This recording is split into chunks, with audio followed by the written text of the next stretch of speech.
Está surgindo umas situações novas nesse campo de auditoria, né? Levantamentos de início de mandato. Deixa eu me apresentar primeiro. Meu nome é João Henrique, eu já vi aqui que tem algumas figurinhas carimbadas, que a gente já teve curso, já tiveram aula comigo. Então, já sabem mais ou menos, quero transmitir aos que nunca tiveram aula comigo, que eu gosto da interação de vocês com o professor. Casos concretos são muito bem-vindos, tá? Então, se vocês tiverem alguma coisa, eu não quero que ninguém saia com dúvida, tá? Como eu voltando ao assunto, eu estava falando que surgiu algumas situações novas nesse ramo de auditoria agora. Alguns setores, principalmente a controladoria interna, em alguns municípios, têm tentado bloquear que o prefeito faça a contratação de alguém para efetuar a auditoria, dizendo que é o papel dele, tá? Muito cuidado, eu vi que tem alguns controladores aqui, muito cuidado com essa posição de vocês. Por quê? Se é o papel do controlador ter auditoria, existem indícios de fraudes em determinados processos, e eu estou vetando que o prefeito contrate alguém para efetuar essa auditoria, o que eu estou dizendo? Que eu tenho culpa no cartório. Ou, né, que o meu trabalho não foi bem feito. Então, vocês, especialmente, que são controladores, tenham que ter o trabalho de vocês um espelho da realidade do que aconteceu no município.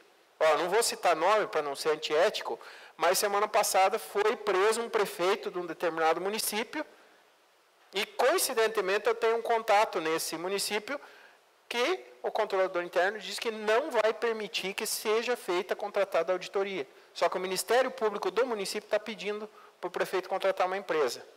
O que cheira isso? Alguma coisa boa não cheira, né? A gente não está para julgar ninguém. Então, antes de tudo, eu sei que já faz 3 meses que os gestores estão lá, e qual que é o papel que o gestor tem que ter cuidado?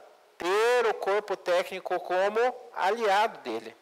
Hoje de manhã mesmo, num bate-papo, depois de um curso que terminou, 2 alunos comentando comigo que chegou a equipe do prefeito, a equipe nova do prefeito, e não escuta nada do que o pessoal técnico e o pessoal concursado está comentando. Ó, isso não dá para fazer porque dá problema. Não, vocês são pagos para obedecer o que a gente está mandando. Não é bem assim. Vocês estão preparados, vocês são o corpo técnico, vocês são a continuidade do município, tá? Então, tem algumas providências iniciais que tem que ter cuidado para não gerar problemas para o gestor em si, que é o maior prejudicado, que queira ou não queira, é o nome dele. Se ele tiver uma equipe ruim, vai recair no nome dele, vai recair na reputação dele, vai cair na popularidade política dele e, principalmente, numa possível inexigibilidade.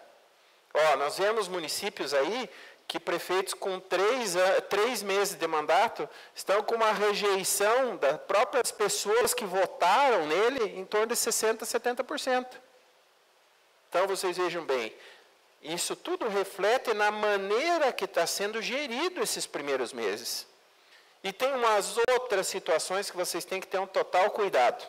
Logicamente que, numa altura dessa, algumas coisas que eu falar aqui já é tarde para acudir lá no município de vocês. Mas qual que é o princípio básico na questão da auditoria? Se eu vou abrir uma auditoria, seja interna por corpo próprio da entidade ou contratar uma empresa externa, eu tenho que cuidar o que eu já fiz nos contratos vinculados ao mandato anterior. Primeiras providências do novo gestor. Constituir equipe de governo competente, formada por servidores qualificados e aptos para a diversidade das ações públicas. Disso vai depender o sucesso da administração.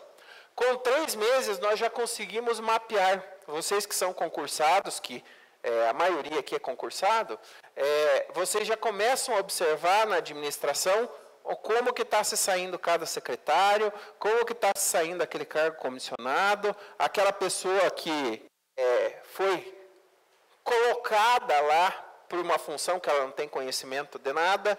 Então, tudo isso, nesse período, já se está mapeado.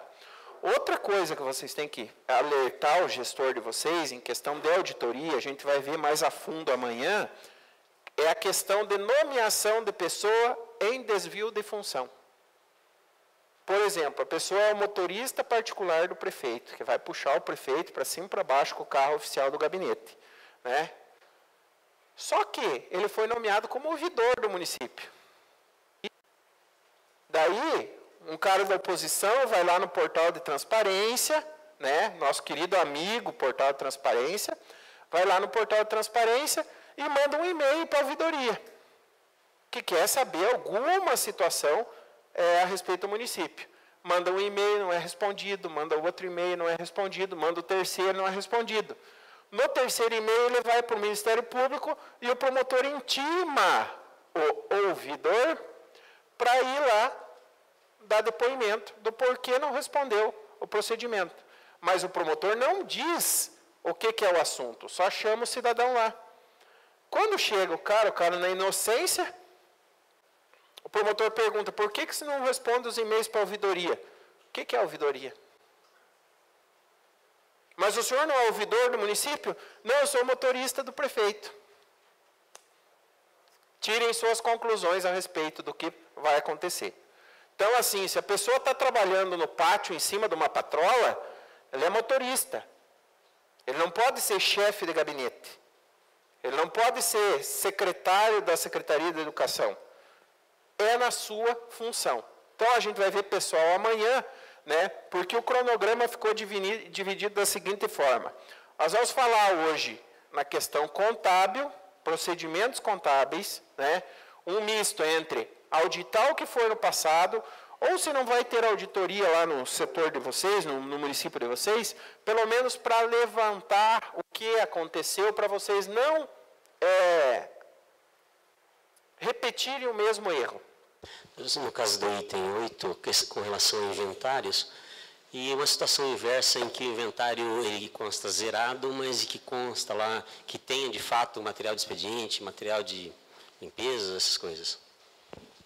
Nessa altura do campeonato? Na verdade, é o seguinte, provavelmente quem confeccionou isso foi alguém do corpo técnico da Câmara, né? O gestor sozinho não ia fazer isso. Pela controladoria interna, o correto era notificar de que existia um estoque X e que fosse refeito o relatório de acordo com as quantidades encontradas. Porque se teve um relatório de almoxerifado zerado e que entregou produtos lá, que ficou produtos lá na entidade, esse documento deve ser substituído. Porque, independente da questão de, se fosse o contrário, tivesse declarado e não tivesse estoque, vocês iam louco para o Ministério Público para que fosse entregue isso de volta para o município ou ressarcido, município ou Câmara. Da situação inversa, deve ser feita a mesma coisa, porque eu estou gastando esse material que está lá. Então, não é só entregar zerado para dizer que estava zerado. Agora, eu te devolvo com uma pergunta. Quantitativamente, eram quantidades altas ou baixas? Gostou dessa aula? Que tal receber o conteúdo completo em apostila? Inscreva-se em nosso canal e receba o conteúdo em seu e-mail cadastrado. Tá fácil, hein? Aproveita!